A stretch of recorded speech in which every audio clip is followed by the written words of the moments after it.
नमस्कार दोस्तों, आज हम बात करने वाले हैं संत कबीर की, जिनका जन्म हुआ 1399 ईस्वी में और मृत्यु हुई 1518 ईस्वी में। कबीर भक्ति काल के प्रमुख कवि रहे हैं। हिंदी काव्य की निर्गुण काव्य धारा में कबीर को सर्वोच्च स्थान प्राप्त है। उनके जन्म स्थान के बारे में बहुत मतभेद है। कोई काशी के समीप बताता है तो कोई बस्ती के मगहर गाँव में बताते हैं।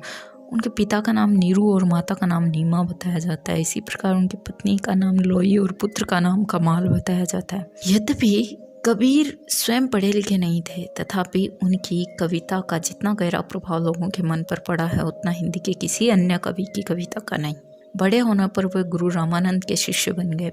उनका जीवन साधु संतों के संगत में बीता। वे हिंदुओं मुसलमानों दोनों के धार्मिक मर्म को समझते थे। उनके उपदेशों के आधार पर शिष्यों में एक मत चला दिया था, उसे कबीर पंथ कहते हैं। वो धर्म के बजाय इंसानियत पर ज्यादा जोर देते थे। धर्म की जो पाखंड है उसका कटाक्ष करते थे। उनकी काव्य की विशेषता थी कि उन्होंने जीवन की सहजता और सरलता पर जोर दिया। उनके काव्य में किसी प्रकार का आडंबर नहीं है।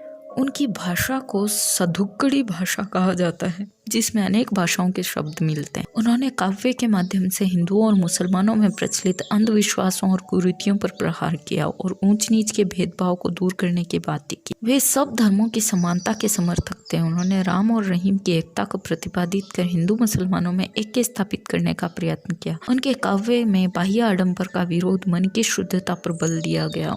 उन्होंने मूर्ति पूजा का भी खंडन किया। कबीर वास्तव में ऐसे महान कवि थे जिन्होंने जीवन सत्य का संदेश सौंदर्य के दृष्टिकोण से देखा।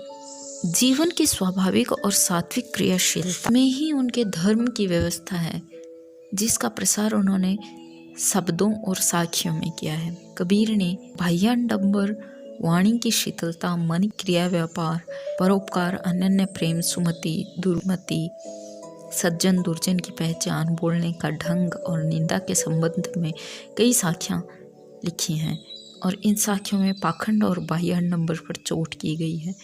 इनमें जीवन को निष्कपट भाव से जीने और संसार की नीरसता का उल्लेख है। उन्होंने जीवन को पवित्र, आदर्श और कपट रहित बनाने का हमेशा उपदेश दिया है। अगले वीडियो में हम कबीर के दोहों पर बात करने वाले हैं। धन्यवाद।